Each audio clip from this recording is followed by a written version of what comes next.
O que é o dízimo? Devemos devolver o dízimo ou dar o dízimo nos dias de hoje? Eu sou Rodrigo Mendes e você está no canal Reflexão Cristã. E hoje, através desse vídeo, vamos tentar tirar todas as suas dúvidas a respeito desse tema que é tão debatido e volta e meia alguém está defendendo ou sendo contra ele. E é um assunto de um debate bem acirrado, que tem algumas pessoas que defendem esse tema com unhas e dentes. Então, nesse vídeo, nós vamos tentar tirar todas as suas dúvidas a respeito desse tema, claro que sempre baseado na própria Escritura Sagrada, que é a Bíblia. Certo? Então, direto ao tema, temos aqui, vamos entender o dízimo. Nesse vídeo, nós vamos tentar responder essas perguntas. Quais as características do dízimo bíblico? De quem era cobrado o dízimo bíblico, conforme a Bíblia ensina? Quem tinha direito de receber? Qual a função? Qual a sua vigência? Ou seja, por quanto tempo o dízimo deve durar ou durou? Jesus ordenou que cristãos paguem dízimo? Quem não pagar o dízimo é amaldiçoado? Abraão instituiu o dízimo? Então nós vamos sanar essas dúvidas, todas essas aqui no vídeo de hoje. Então fica comigo aqui e vamos até o final, certo? Vamos começar aqui. Quais as características? A primeira pergunta. Vamos lá. O que era o dízimo e qual o período do dízimo? É comum se pensar que o dízimo bíblico era em dinheiro, era pago em dinheiro, em moeda, algum tipo de moeda de algum país, certo? Também pensa-se que o dízimo ele é dado num período mensal. Será que a Bíblia em algum lugar fala que o dízimo era em dinheiro? Ou em algum lugar fala que ele é dado num período mensal? Vamos entender. Calma, vamos entender o que a Bíblia diz, tá bom? Então vamos lá. Levítico 27, versículo 32 diz o seguinte: no tocante a todas as dízimas do gado e do rebanho, tudo que passar debaixo da vara, o dízimo será santo ao Senhor. Então vemos aqui que ele classifica dízimo como o gado do rebanho, né? Deuteronômio capítulo 12, versículo 17 diz o seguinte: dentro das tuas portas não poderás comer o dízimo do teu grão, nem do teu mosto, nem do teu azeite, nem os primogênitos das tuas vacas, nem das tuas ovelhas, em nenhum dos teus votos que houveres prometido, nem as tuas ofertas voluntárias, nem a oferta alçada da tua mão. Então nós vemos aqui a Bíblia caracterizando o dízimo como gado, como rebanho, como grão, como mosto, o primogênito das vacas. Em nenhum momento aqui ele está falando sobre dinheiro em si, mas naquela época as pessoas que pagavam o dízimo, elas retiravam 10% daquilo que era do gado ou da colheita que elas tinham, não era em dinheiro, certo? Vamos continuar. Deuteronômio capítulo 14, versículo 22 e 23. Certamente darás o dízimo de todo o fruto da tua semente, que cada ano se recolher do campo. Olha só, tem mais um detalhe aqui, que cada ano se recolhe no teu campo. 23. Diz o seguinte: perante o Senhor teu Deus, no lugar que recolher, para ali fazer habitar o seu nome, comerás o dízimo do grão e do teu mosto e do azeite, e os primogênitos das tuas vacas e das tuas ovelhas, para que aprendas a temer ao Senhor teu Deus todos os dias. Então, todas as vezes que você procurar a caracterização de dízimo na Bíblia, você vai ver isso aqui. Você vai ver colheita, você vai ver animais. Em nenhum momento aqui o dízimo é passado como uma questão de dinheiro em si. Então já vemos aqui que o que era o dízimo? Dinheiro? Segundo a Bíblia, não. Segundo a Bíblia era colheita e criação, certo? Mas não era porque não havia dinheiro naquela época? Alguém pode perguntar, não, aqui era porque era colheita, era criação, porque não tinha dinheiro. Não tinha dinheiro, tinha que ser com os animais mesmo. Será? Vamos ver o que está escrito aqui em Deuteronômio capítulo 14, 23 e 26. Olha o que diz. E quando o caminho te for tão comprido que os não possa levar, por estar longe de ti o lugar que escolheu o Senhor teu Deus para ali pôr o seu nome, quando o Senhor teu Deus te tiver abençoado, então vende-os e ata o dinheiro na tua mão e vai até o lugar que escolheu o Senhor teu Deus. E aquele dinheiro darás por tudo que desejar a tua alma, por vacas, ovelhas, por vinho e por bebida forte, e por tudo que te pedir a tua alma. Come-o ali perante o Senhor teu Deus, e alegra-te tu e tua casa. Olha o que vou deixar claro para você o que quer dizer essa parte aqui. Na verdade, ele está dizendo o seguinte, que naquela época existia também a questão do santuário, né? Enquanto não fizeram o templo, né, de Israel, eles levavam a tenda e aquela tenda era colocada num certo lugar. Dali passava por um período de tempo, né, depois era transportado para outro lugar. Então aqui está dizendo o seguinte, se você mora num lugar distante onde foi colocada a tenda, ou até mesmo depois que foi colocado o templo, foi feito o templo, se você mora num lugar muito distante, que quando você for oferecer o dízimo, não der para você levar o gado, não der para levar a colheita, fica difícil para você transportar, aí a Bíblia está dizendo, pega o teu dízimo, vende, pega o dinheiro que é mais fácil de carregar, né? Aí o que é que acontece? Ele vai pegar o dinheiro e vai dar lá no dízimo? Não, de forma alguma. Eles pegam o teu dinheiro, né, somente por uma questão de ser mais fácil de carregar. Quando chegar lá, compra tudo novamente. Ou seja, se não dava para transportar teu gado, você vende ele, pega o dinheiro e quando chegar lá, compra gado novamente. Se não deu para transportar a tua colheita, vende a tua colheita, leva o dinheiro, quando chegar lá, compra novamente a colheita, né? Então, tanto está claro aqui como existia dinheiro sim naquela época, não era questão de falta de dinheiro, tá? Como também até há uma possibilidade, abre-se uma chance para vender aqueles animais e pagar o dízimo com dinheiro, mas mesmo assim não é aceito. Ele diz, sai desse caminho aqui, por exemplo, você está nesse ponto aqui, na tua casa lá, você tira os teus grãos, tira a tua criação, e aí você não pode transportar até o ponto X, até o ponto Y, né? Você sai do ponto X até o ponto Y. O que você vai fazer? Você vende aqui, aí o dinheiro fica mais fácil você carregar, você carrega o dinheiro, quando chega aqui você dá o dinheiro? Não, você compra novamente gado, você compra novamente colheita e dá o gado e a colheita. Então olha só, como é claro aqui, tanto tinha dinheiro naquela época, como nem quando a possibilidade de carregar o dinheiro ainda não era aceito em dinheiro. A pessoa tem que pegar aquele dinheiro, comprar novamente para poder pagar o dízimo com o gado e com a colheita. Então a Bíblia não abre, pelo menos aqui na Antiga Aliança, não abre possibilidade para o dízimo ser pago em dinheiro. E havia dinheiro naquela época, mas não era pago em dinheiro, certo? Vamos continuar. Então, nesse caso, não era dinheiro, era colheita, criação. Mas o período era mensal? Vamos ver aqui, o período mensal. Se é mensal. Deuteronômio capítulo 22, 14, versículo 22, diz, certamente darás o dízimo de todo o fruto da tua semente, que cada ano se recolher do campo. Então, está claro aqui, né, que era a cada ano. Continuando. Então, não era mensal, era anual. Ah, mas você agora está querendo... Não, estou falando o que está escrito aqui na Bíblia, né? Então, você procura na Bíblia, você não vai achar dízimo no sentido de ser dinheiro, e nem vai achar o período do dízimo sendo mensal. Ele era, na verdade, anual, né? Deuteronômio 14, versículo 28 diz, e ao final de 3 anos dará todos os dízimos da tua colheita, e no mesmo ano os recolherás dentro das tuas portas. Então aqui dá uma possibilidade também de um outro dízimo dando por triênio, né? Então há essa possibilidade também, mas em nenhum momento aqui cita a questão mensal. Deuteronômio capítulo 26, versículo 12, quando acabares de separar todos os dízimos da tua colheita, no ano terceiro, que é o ano dos dízimos, então darás ao levita, ao estrangeiro, ao órfão, à viúva, para que comam dentro das suas portas e se fartem. Então, não há na Bíblia aqui esse conceito de dízimo mensal, nem tampouco esse conceito de dízimo por dinheiro, certo? Está claro para você? Se você tem todo o direito de duvidar, procure na palavra, procure nas escrituras e veja se você vai achar em algum momento alguma referência a dízimo sendo pago por dinheiro ou também mensal. Vamos continuar. Então vemos aqui que o que era o dízimo? Ele era colheita e criação, e qual era o período? Anual ou até triênio, né? Até por 3 anos. Entendendo o dízimo. E de quem era cobrado o dízimo? Quem deveria pagar esse dízimo? Vamos lá.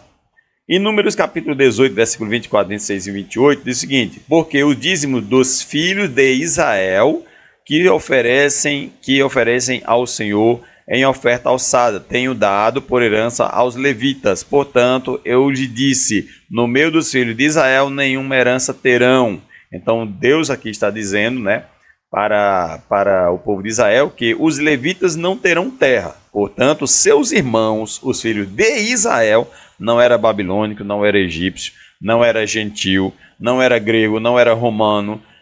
Se houvesse naquela época brasileiro, não era brasileiro. Não é nenhum outro povo que vai pagar esse dízimo para Israel. É apenas, aliás, para os levitas, é apenas seus próprios irmãos. Então era Israel que tinha por ordenança pagar dízimo para os levitas. Versículo 26.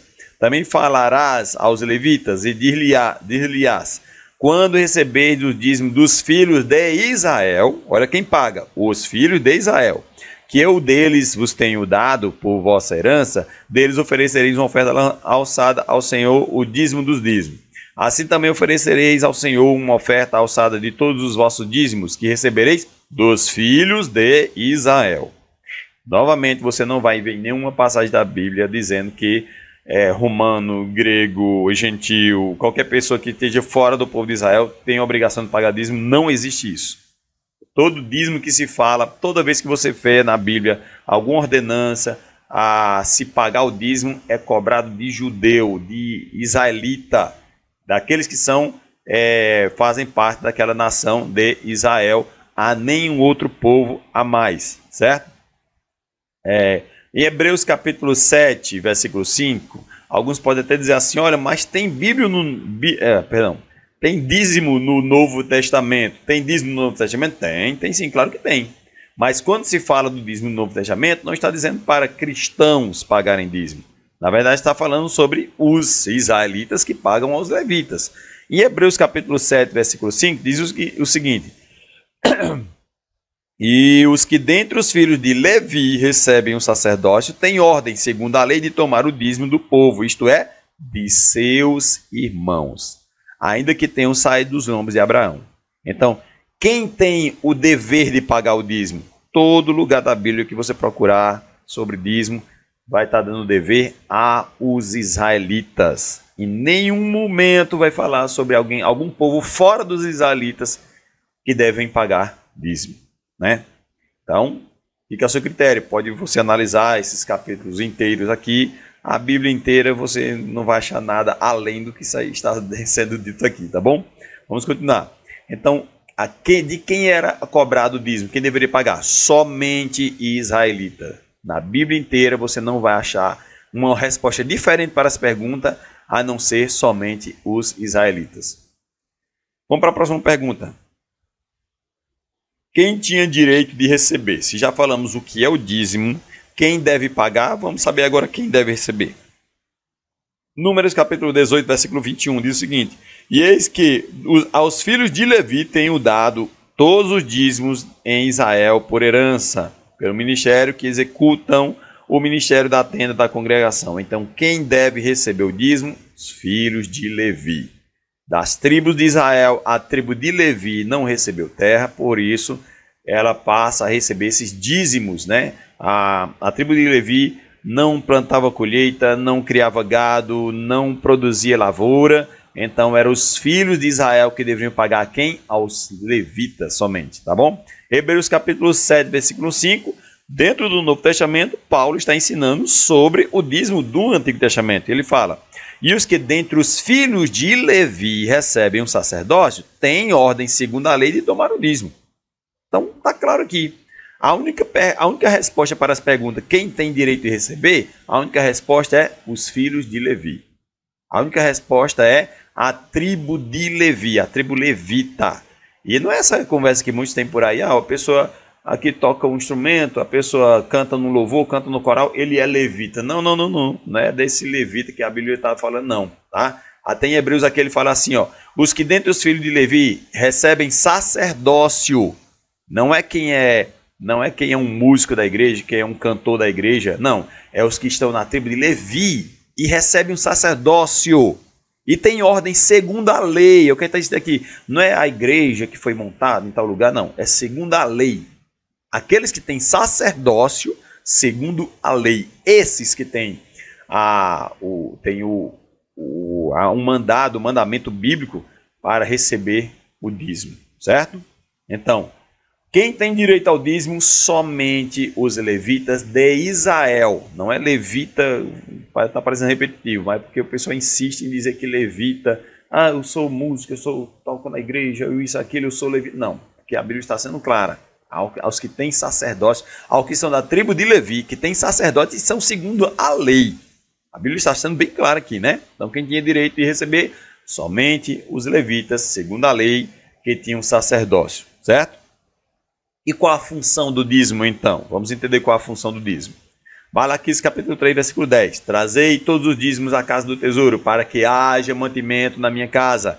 E depois fazei prova de mim. Nisto, diz o Senhor dos Exércitos, que se não vos abrir a janela do céu e não derramar sobre vós uma bênção tal, que até não haja lugar suficiente para a recolherdes. Então, o primeiro ponto aqui, claro, que a Bíblia fala sobre o dízimo, é que para que haja mantimento na casa de Deus. Então, assim como os levitas não trabalhavam em lavoura, eles deveriam ser sustentados por esse dízimo, e tudo que deveria ser, os sacrifícios, todo o material que for utilizado lá no templo, né, daquela época, deveria ser através desses dízimos, né? Mas tem mais algumas funções do dízimo. Vamos lá, Deuteronômio capítulo 26, versículo 2 diz o seguinte: quando acabar de separar todos os dízimos das colheitas do ano, olha só, novamente, colheita do ano terceiro, que é o ano dos dízimos, então darás ao levita, ao estrangeiro, ao órfão e à viúva, para que comam dentro das suas portas e se fartem. Então, além do dízimo, tem essa proposta de sustentar o templo, sustentar o serviço do templo, sustentar os sacerdotes do templo. Ele também tinha essa função, né, que seria dado também ao estrangeiro, ao órfão, à viúva. Para ficar mais claro na sua mente, era como se fosse um INSS da época, como se fosse uma aposentadoria da época.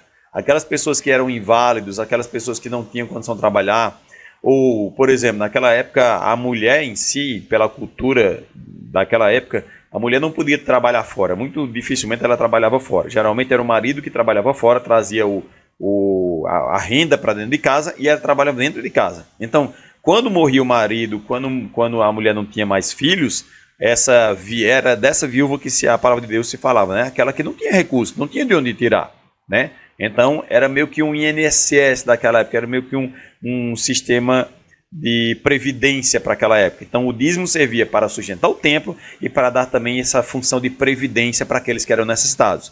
A viúva, aquele que é órfão, que não tinha pais, aquele que era estrangeiro. Então já se pensava nesse cuidado com o próximo, que é aquele que estava numa situação mais vulnerável. Essa era a função do dízimo. Eu te pergunto, será que o dízimo de hoje, que é pago hoje nas igrejas, será que ele tem essa função também?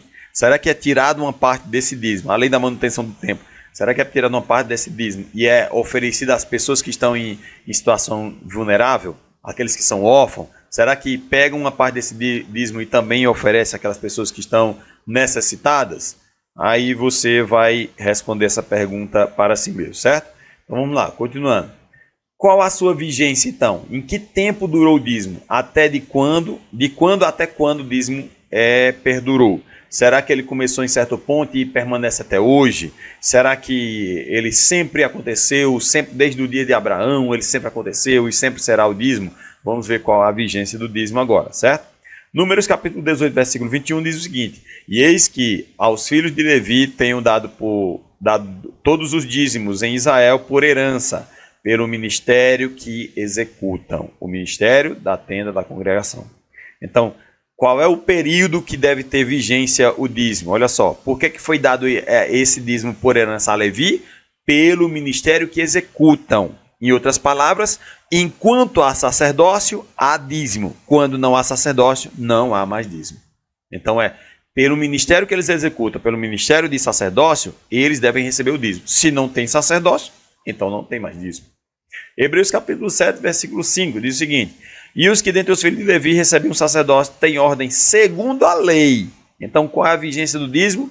De acordo com a lei. Enquanto persistir a lei. Enquanto existe a lei da antiga aliança. Ora, se a lei da antiga aliança ela foi substituída, ela foi cumprida, na verdade, ela foi cumprida por Cristo, né? Porque quando Cristo fala assim, eu não vim destruir a lei, eu vim cumpri-la. O que ele quer dizer com isso? Ora, toda a lei resguardava o povo para a chegada do Messias. Se o Messias chegou, então a lei está cumprida, a lei está finalizada, a lei chegou ao seu ápice, né? Chegou ao seu ponto final. É como, por exemplo, você está à procura de algum lugar e você vai utilizando as placas, né, para chegar nesse lugar. Então, quando você chega nesse lugar, você precisa das placas? Não, as placas cumpriram a missão dela. O GPS que você colocou lá no carro, né, para chegar a um certo ponto, quando você chega nesse ponto, o que é que o caminho do GPS fez? Cumpriu a função dele. Então, Cristo veio cumprir.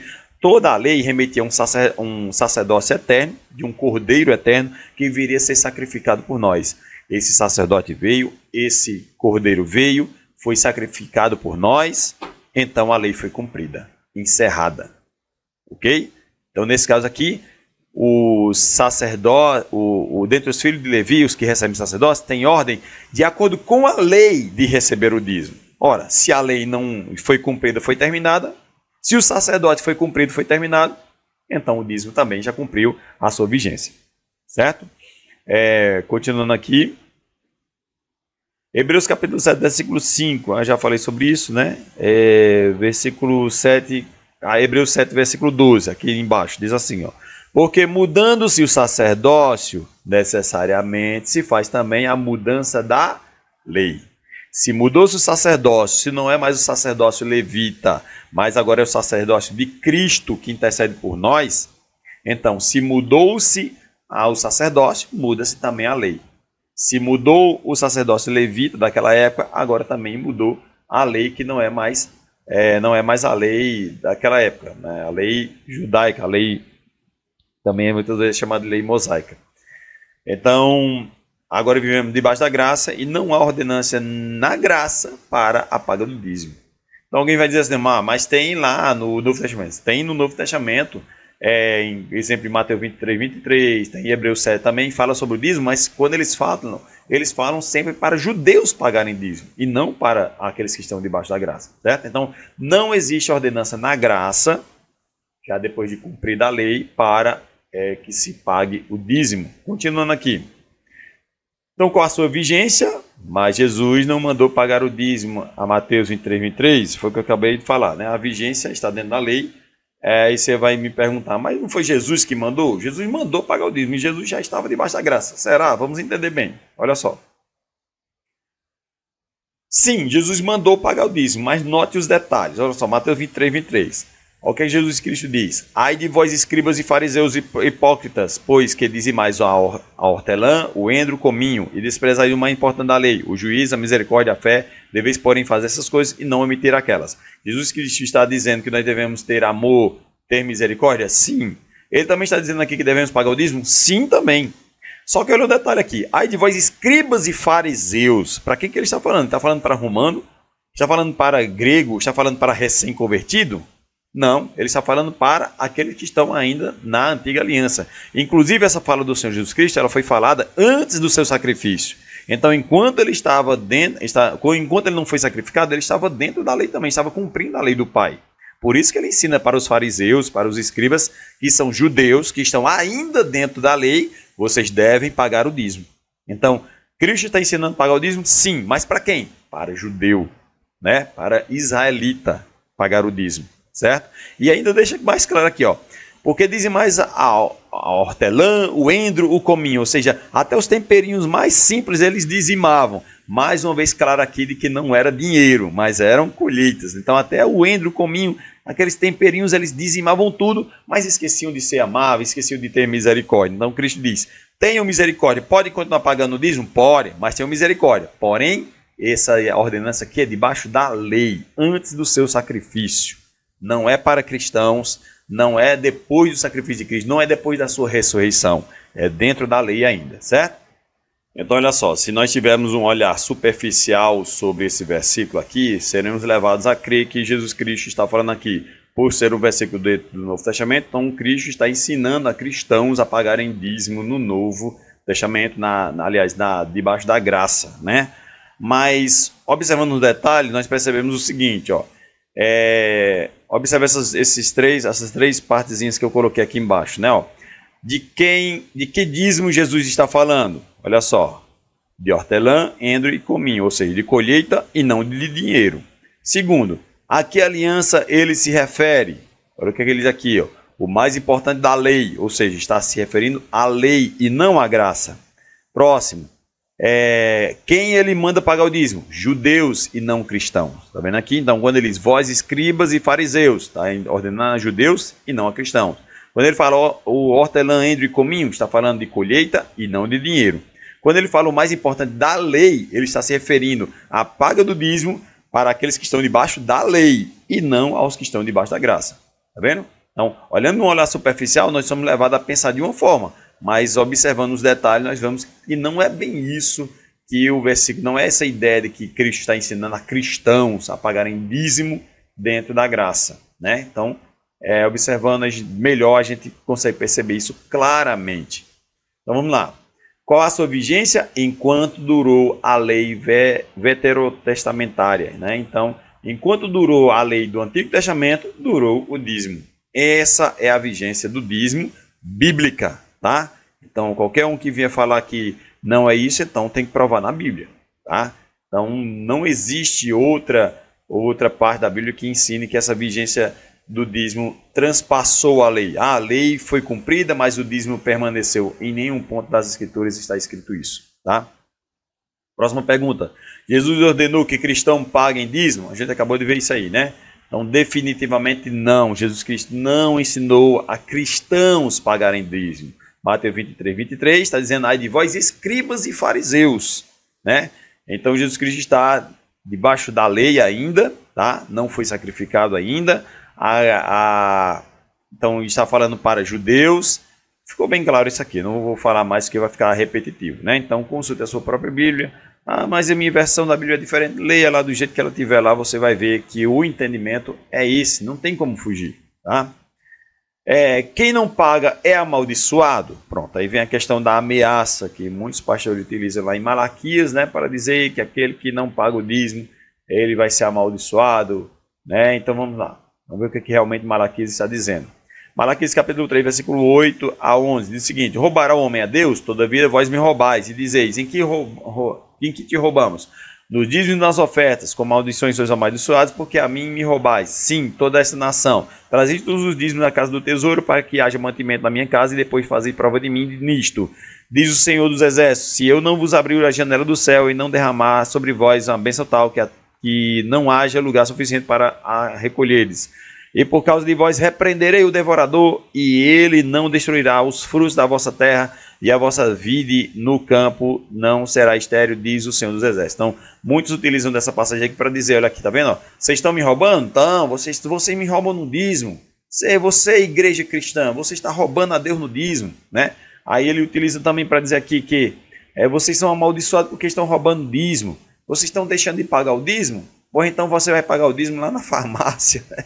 Muitos chegam a trazer essa ameaça. Aí diz assim, ó, por causa disso, se vocês trouxerem o dízimo, eu vou repreender o devorador e tudo mais. Então vão dizer que o devorador aqui é um demônio, que vai estar em cima daquela pessoa, vai estar destruindo a vida daquela pessoa que paga o dízimo. Não. Não é nada disso que a palavra está falando. Olha o que ele diz, ó. Roubaram o homem a Deus, toda vida vós me roubais, diz aí. Em que te roubamos? No dízimo das ofertas. Com maldições são amaldiçoados, porque a mim me roubais, sim. Toda esta nação, certo? Então, olha aqui, ó. Olha para esses versículos, essa parte aqui que eu selecionei, que é aquela parte que passam por cima e não querem enxergar, tá? Então, toda esta nação. Que nação? Israel. Que nação? Brasil, China, Chile, Equador, Estados Unidos. Não está falando aqui de gentios, está falando desta nação. Quem está roubando ao Senhor? Esta nação de Israel. Que é a eles que foi dado o preceito do dízimo, são eles que devem pagar, são eles que estavam roubando a Deus. Aí diz mais, trazei todos os dízimos à casa do tesouro. Olha quem que está falando. A casa do tesouro, o templo, é o templo de Israel aqui. Então está acusando aqueles que roubam o templo de Israel, né? Outra coisa, para que haja mantimento na minha casa. Deus está falando claramente para a nação de Israel e ao templo de Israel.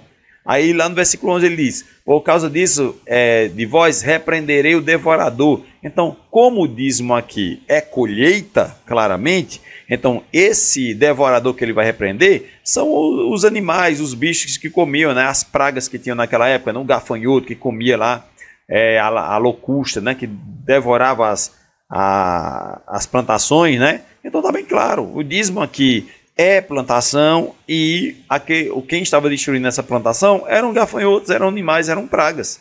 E Deus diz para eles, se vocês voltarem a dar o dízimo, eu repreenderei essas pragas. Não tem nada de demônio aqui. Não tem nada de demônio na casa de ninguém, nem tem a ameaça de que se você não pagar o dízimo, então você vai acabar gastando na farmácia, porque Deus vai permitir uma doença na tua vida. Isso não existe, não tem nesse versículo aqui, tá? Então, a ameaça que está se fazendo aqui, na verdade, não é nenhuma ameaça. É uma cobrança que Deus está fazendo a Israel, a nação de Israel, e prometendo que se eles voltarem a se consertarem, Deus os protegerá. Não é nem um castigo aqui. É que quando Israel se afastava de Deus, estava se colocando, saindo da proteção de Deus. E aí aconteciam muitas coisas, né? Então Deus está dizendo, não, eu voltarei a estar convosco, né? Se vocês voltarem a obedecer os preceitos que lhes foram impostos, tá bom? Então aqui está falando para a nação de Israel, não é para cristãos, tá? Ele está falando do templo de Israel, não é para igrejas evangélicas, e ele está dizendo que repreenderá as pragas que devoravam a lavoura. Não tem nada de demônio aqui, tá bom? Vamos lá. Então Abraão instituiu o dízimo. Essa aqui é uma desculpa muito que estão utilizando muito no dia de hoje, né? Antigamente utilizavam Mateus 23, 23 e Hebreus 7, né?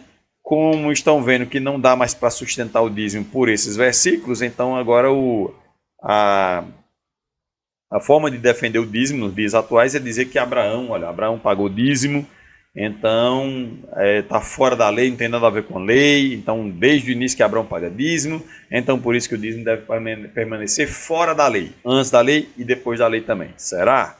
Vamos ver. Gênesis capítulo 14 diz o seguinte: e o rei de Sodoma lhe saiu ao encontro e depois voltou a ferir a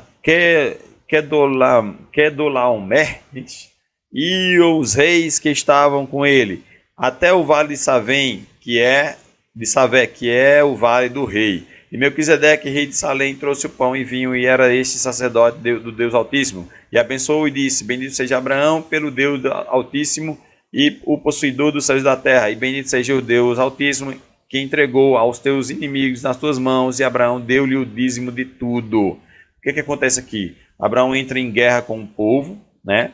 E recupera aquilo que foi roubado, tira também o despojo de guerra, e desse despojo de guerra ele oferece dízimo a Melquisedeque.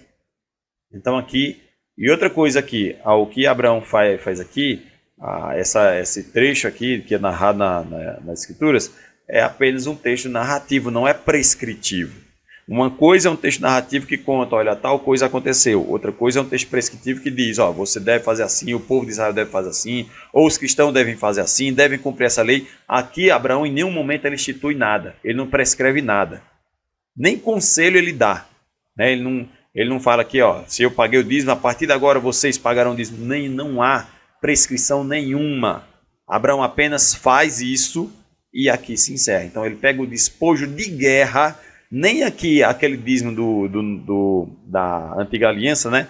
Da lei que viria depois, né, de Abraão, nem aquele propósito que diz que eram de lavouras, que eram de gado, né? Nem aqui está cumprido aqui. Não está cumprido essa parte aqui, porque Abraão aqui não está utilizando de colheitas, né, de gado dele. Está pegando despojo de guerra e tirando 10% e entregando para o Melquisedeque. Em nenhum momento ele prescreve, ensina, aconselha ou dá ordem que isso continue sendo feito, certo? Então, olha só. O que nós observamos aqui, em Gênesis capítulo 14? Era um despojo de guerra e não fruto de trabalho. Nem Abraão nem Melquisedeque ordenaram outros pagarem, nem instituíram como nova ordenança. No momento que Abraão faz isso, nem ele, nem Melquisedeque abre a boca para falar assim, a partir de agora fulano dará dízimo. Não há essa ordenança. Não existe essa ordenança. 3. Não há registro de que Abraão continuou fazendo isso. Abraão fez isso esta vez, mas não há nenhum registro que depois disso Abraão continuou pagando dízimo a Melquisedeque, ou pagando dízimo a outro sacerdote, ou pagando... Não, só aconteceu essa única vez. 4. Há outras coisas que Abraão também praticou e nem por isso passaram a ser ordem ou exemplo a ser seguido. Por exemplo, sacrifício, ou em certo momento Abraão até ofereceu a esposa, né, para Faraó. Então, só por Abraão fazer já passa a ser uma lei. Abraão também só ofereceu seu filho em sacrifício, né? Abraão também ofereceu a esposa dele. Será que Será que os pastores de hoje irão oferecer sua esposa também assim como Abraão fez, né? Então, não é porque alguma figura bíblica fez alguma coisa que passa a ser uma ordenança, mesmo que seja Abraão. Em nenhum momento ele ordenou, ele apenas fez aquela única vez. 5. Nenhuma aliança coletiva foi instituída a partir de Abraão. A primeira vez que houve uma aliança coletiva, ou seja, uma aliança não só entre Deus e uma pessoa, entre Deus e um indivíduo, mas uma aliança entre pessoas, entre uma coletividade, não foi instituída, né, a não ser a partir da lei, a partir de Moisés, né? Então não existe essa aliança, olha, já tinha uma certa aliança na época de Abraão, e lá eles tinham que pagar dízimo, não existe isso, né? Então, se a gente parar, pensar, ler as escrituras, orar a Deus, e a gente vai entender bem como ela é clara, tá? Como ela é clara, cristalina. Hebreus capítulo 7, olha só o que ele diz. Porque esse Melquisedeque, que era rei de Salém, sacerdote do Deus Altíssimo, que saiu ao encontro de Abraão quando ele regressava da matança dos reis, o abençoou. E quem também Abraão deu dízimo de tudo, primeiramente por interpretação, rei de justiça, depois também rei de Salém, que é rei da paz, sem pai, sem mãe, sem genealogia, não tendo princípio de dias nem fim de vida, mas sendo feito semelhança ao Filho de Deus, permanece sacerdote para sempre. Olha o versículo 4. Considerai, pois, quão grande era esse, que até o patriarca Abraão deu dízimo dos despojos. 5. E os que dentre os filhos de Levi recebem o sacerdócio têm ordem, segundo a lei, de tomar o dízimo do povo, isto é, de seus irmãos, ainda que tenham saído dos ombros de Abraão. Sabe o que esse versículo aqui está falando? Sabe o que esses 5 versículos estão falando? Estão falando da importância de Melquisedeque. Olha como Melquisedeque era importante. Em outras palavras, Melquisedeque fora da lei, sem estar dentro da lei, porque os sacerdotes levitas, eles tinham que receber o dízimo, porque era a ordenança da lei. Mas existia um sacerdote que, mesmo fora da lei, ele ainda assim recebeu o dízimo. Olha como era importante era esse Melquisedeque, que fora da lei recebeu o dízimo. Em outras palavras, será que aqueles que recebem dízimo no dia de hoje estão fora da lei, não estão dentro da lei, mas recebem dízimo, eles estão se comparando a Melquisedeque? Será que é essa comparação? Porque o único que recebe o dízimo fora da lei, recebe essa grande honra, essa consideração de Paulo, de dizer, olha como ele era grande. Ele recebeu o dízimo até do patriarca Abraão. Ele até fora da lei recebe dízimo. Então quer dizer que aquele que recebe dízimo fora do que está escrito na lei, do que está escrito na antiga aliança, então ele é comparado a Melquisedeque. Será que é isso que realmente acontece no dia de hoje? Né? Então aqui, Hebreus 7 está deixando claro que existem somente 2 tipos de dízimo. O dízimo que era segundo a lei, pago para os levitas, e uma única pessoa que foi tão mais importante do que o próprio sacerdote, porque ele, mesmo fora da lei, fora da lei, não estou dizendo que ele é criminoso, mas mesmo não estando ainda no período da lei da antiga aliança, mesmo assim ele recebeu o dízimo, porque ele era totalmente diferenciado. Totalmente alguém que estava sendo, de certa forma, até glorificado aqui, certo? Então, não se configura aqui, porque Abraão pagou o dízimo antes da lei, então ela está além da lei, ela entra em vigor em qualquer hora, antes da lei, depois da lei, na graça. Não é isso que a palavra de Deus está dizendo em nenhum momento, tá? Hebreus capítulo 7, versículo 6. Mas aquele cuja genealogia não é contada entre eles, tomou o dízimo de Abraão e abençoou o que tinha promessa. Então, novamente, ele está dizendo aqui, olha como ele era grande, olha como ele era esplêndido, essa pessoa aqui, porque ele mesmo fora da aliança recebia dízimo, né? 7. Ora, sem contradição alguma, o menor é abençoado pelo maior. Aqui, certamente, tomam o dízimo homens que morrem, ali, porém, aquele que se testifica que vive. Olha o que ele diz, ó. Aqui, na antiga aliança, na lei mosaica, aqui recebem dízimo sacerdotes que morrem, mas ali, fora da aliança, recebe aquele que testifica que se vive. Então, qualquer um que quiser receber dízimo fora da lei, ele está querendo se comparar a Melquisedeque. Será que podemos comparar os homens de hoje a Melquisedeque?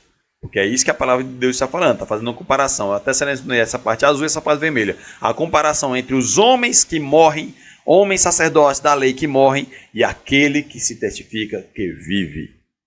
Então, essa é a diferença entre receber dízimo dentro da lei, dentro do sacerdócio, e fora da lei. Só quem recebeu uma única vez e que não foi definido como mandamento para os demais. A única vez que aconteceu isso foi com Melquisedeque e não há ordenança nenhuma para que se continue fazendo isso, certo? Então, versículo 4. Considerai, pois, quão grande era este, a quem até o patriarca Abraão deu o dízimo dos despojos, aquele cuja genealogia não é contada entre eles. Tomou o dízimo de Abraão e abençoou o que tinha as promessas. Então, Paulo está sendo claro aqui, dizendo para os próprios judeus, dizendo assim, olha como era grande esse Melquisedeque, olha como era, ele estava fora da lei recebendo dízimo, né? Ora, sem, recebendo não, até falei errado, recebendo não, recebeu. Recebendo é como se ele tivesse uma ordenança, ele sempre recebesse periodicamente. Não, ele recebeu. Ora, sem contradição alguma, o menor é abençoado pelo maior. Aqui há certamente de homens que morrem, vale porém aquele que testifica que vive. Certo? Continuando então aqui, olha só. Se o dízimo aparece antes da lei, então obrigatoriamente ele faz parte de qualquer outra situação, inclusive a época da graça, já que não depende da lei para ser praticada. Essa é a tese que muitos defendem hoje, né? Como não tem mais como se apoiar em Hebreus 7 e em Mateus 23, 23, eles usam essa técnica de dizer que, olha, antes da lei o dízimo era praticado, por isso ele deve ser praticado fora de lei, não importa da lei. Será? Vamos fazer uma comparaçãozinha aqui rápida, só para ficar bem claro na sua mente. Olha só, eu tenho aqui, ó, nessa tabela eu tenho aqui o período da lei, o período antes da lei, ou seja, do dilúvio até a lei da Israel. Então, esse período em que viveu Abraão, tá? Temos também aqui o período da lei, que é a antiga aliança, tá? E temos aqui o período da graça. Então, vamos ver como é que aparece o dízimo aqui. Olha só, o dízimo, dentro do período da lei, na época de Moisés, ele é citado, tá? Ele é praticado, tá? E tem ordenança. Então, dentro da lei, tem ordenança, ou seja, tem ordem para que se pratique o dízimo, tem pessoas praticando o dízimo, e ele também é citado, é falado sobre o dízimo. Correto? Correto. Então, vamos lá. Agora, olha só, no período antes da lei, o dízimo é citado? É citado, né? Essa é a única vez que aconteceu com Abraão. Vamos mais uma coisa aqui. O dízimo é praticado? É praticado, porém uma única vez por Abraão, tá? Agora vamos lá. Então, alguns querem se justificar assim, ó, se o dízimo é citado, se ele é praticado antes da lei, então obrigatoriamente ele está dentro da graça. Então essa setinha aqui é como se estivesse indicando. Essa é justificativa para dizer que o dízimo transpassa a lei de Moisés. Ele entra até dentro da graça, porque ele está fora da lei, fora das amarras da lei da antiga aliança. Ele está além disso. Ele pode estar antes da lei e pode estar também na época da graça também. Só que tem um detalhezinho aqui, olha só. Não tem ordenança lá antes da lei, tá? Então, dentro da lei, ele é citado, ele é praticado e tem ordenança. Na época de Abraão, ele aconteceu, ele foi citado, mas ele não tem ordenância. Não tem nenhum momento onde se fala que deve ser praticado. Já está ficando meio que repetitivo isso aqui, né? Mas vai ficar bem claro na sua mente, tá bom? Mas só que tem mais um detalhe, preste atenção nesse detalhe agora. Olha só, vamos falar da circuncisão agora também? Vamos lá. A circuncisão, olha só, ela também é citada dentro da lei, ela também é praticada dentro da lei e ela também tem ordenança, né? Vamos ver se a circuncisão também acontece antes desse período também. Olha só, em Gênesis capítulo 17, versículo 1 e 9, diz o seguinte: sendo, pois, Abraão, eu vou pular essa parte aqui para não ficar tão comprido o vídeo, mas você lê em casa, tá bom? Vamos pegar do versículo 9 em diante. Vamos lá, versículo 9 diz o seguinte: disse mais Deus a Abraão, tu, porém, olha só, Deus mandando a Abraão, tu, porém, guardarás a minha aliança, tu e a tua descendência depois de ti nas gerações. Deus aqui dá uma ordenança para Abraão, mesmo antes da lei de Moisés, dá uma ordenança para Abraão e para os filhos de Abraão, para aqueles que são família de Abraão. Ele diz o seguinte, versículo 10, esta é a minha aliança que guardareis entre mim e vós, a tua descendência depois de ti, que todo homem entre vós será circuncidado. Está vendo aqui, ó? Antes da lei de Moisés, Deus está falando para Abraão, você vai ser circuncidado e vai circuncidar também seus filhos e a sua família. Versículo 11, e circuncidareis a carne de vosso prepúcio, e isto será por sinal da aliança entre mim e vós. O filho de 8 dias, pois, será circuncidado, todo homem nas vossas gerações, o nascido na casa, o comprado por dinheiro e qualquer estrangeiro que não for da tua descendência. Então, você continuar lendo aqui, você vai ver que Deus está ensinando, ordenando a Abraão, mesmo antes da lei, que ele deve praticar a circuncisão. Então, observe só aqui, ó. A circuncisão, vamos voltar para o dízimo aqui. O dízimo é citado antes da lei, é praticado antes da lei, mas não tem ordenança. Porém, a circuncisão é citada antes da lei, é praticada antes da lei e tem ordenança sim.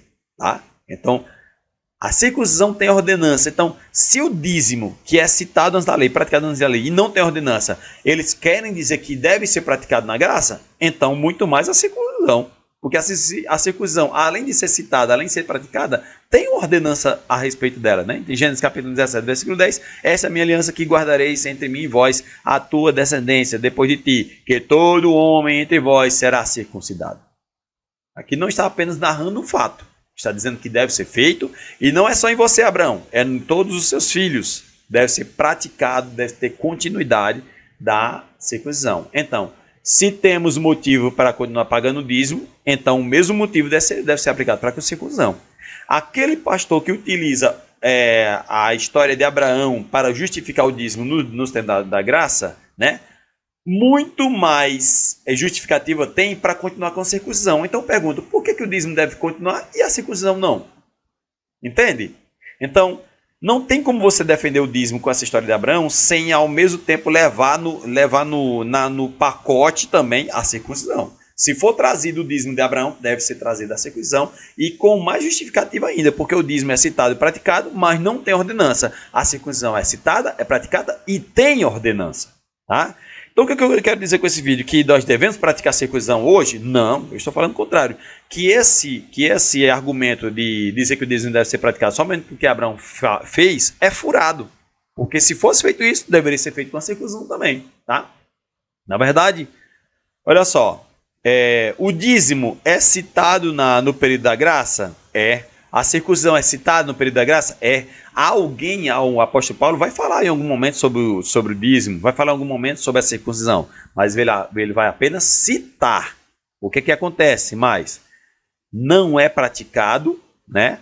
Tanto o dízimo como a circuncisão não é praticado na graça, entre os apóstolos, entre os discípulos não é praticada e também não é ordenada, tá?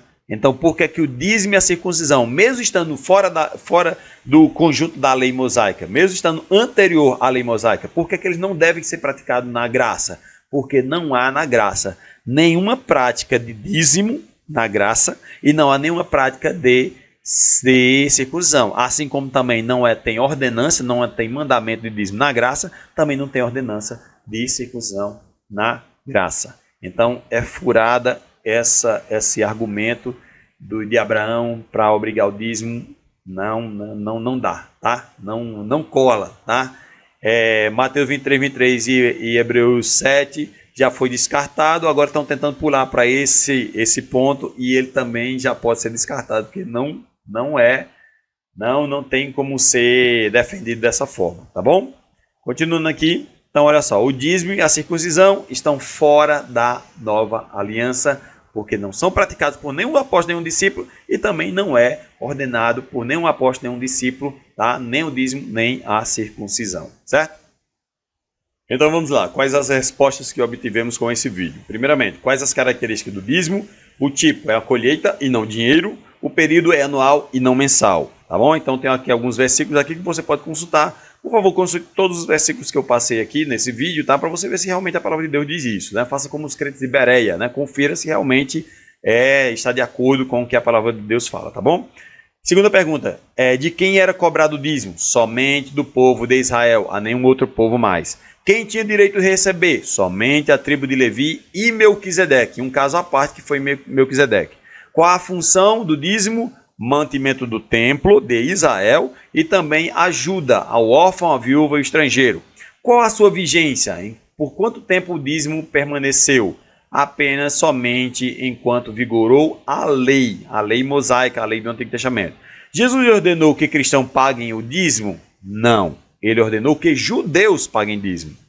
Próxima. Quem não paga dízimo é amaldiçoado? Não. Dízimo não é critério para punição nem justificação. Você não pode se justificar bom porque paga o dízimo, nem condenado porque deixa de pagar o dízimo.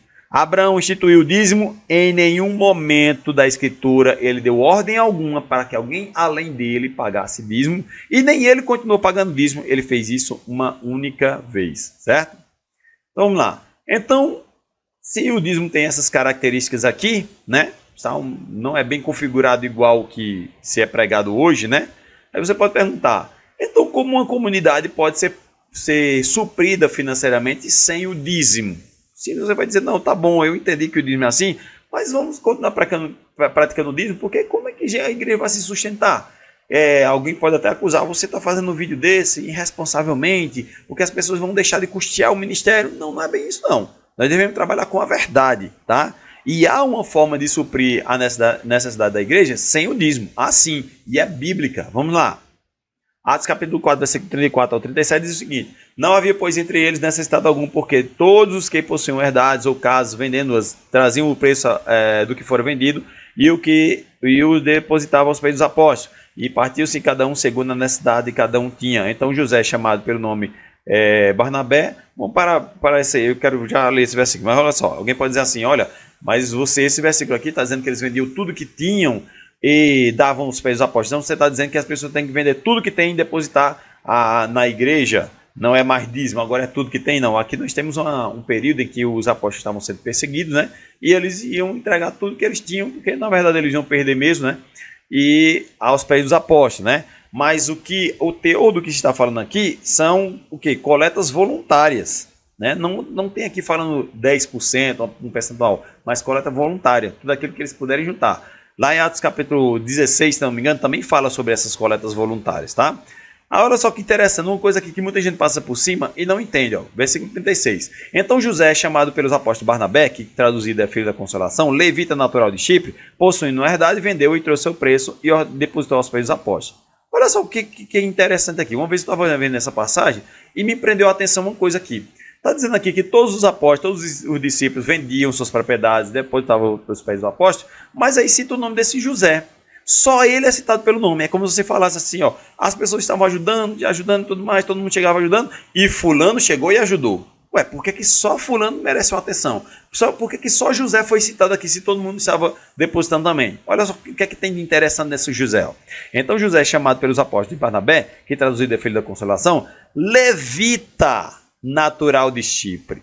O que é que tem de interessante em citar apenas José aqui? Que José, mesmo sendo um levita, tendo ordenança segundo a lei de receber, ele estava agora, tinha superado a lei, não estava mais recebendo dízimo, mas pelo contrário, ele estava pagando, ele estava dando coleta, né? Então, esse único aqui, José, foi citado aqui, o único nome foi citado aqui como dele, para mostrar que, olha aqui, ó, ele era levita, ele não estava mais pagando dízimo, aliás, ele não estava mais nem recebendo dízimo, ele estava agora, cooperando com a coleta, certo? Então, aquela coleta voluntária, né, que é dada pelos cristãos, né? Essa coleta voluntária, ela existe no Novo Testamento, ela é bíblica, ela está dentro da graça de Deus, mas o dízimo não faz parte da graça, certo? Então, continuando aqui, ó, eu selecionei aqui levita, porque eles, mesmo sendo levita, tinham superado no seu coração a lei e agora estavam vivendo a época da graça de Cristo, certo?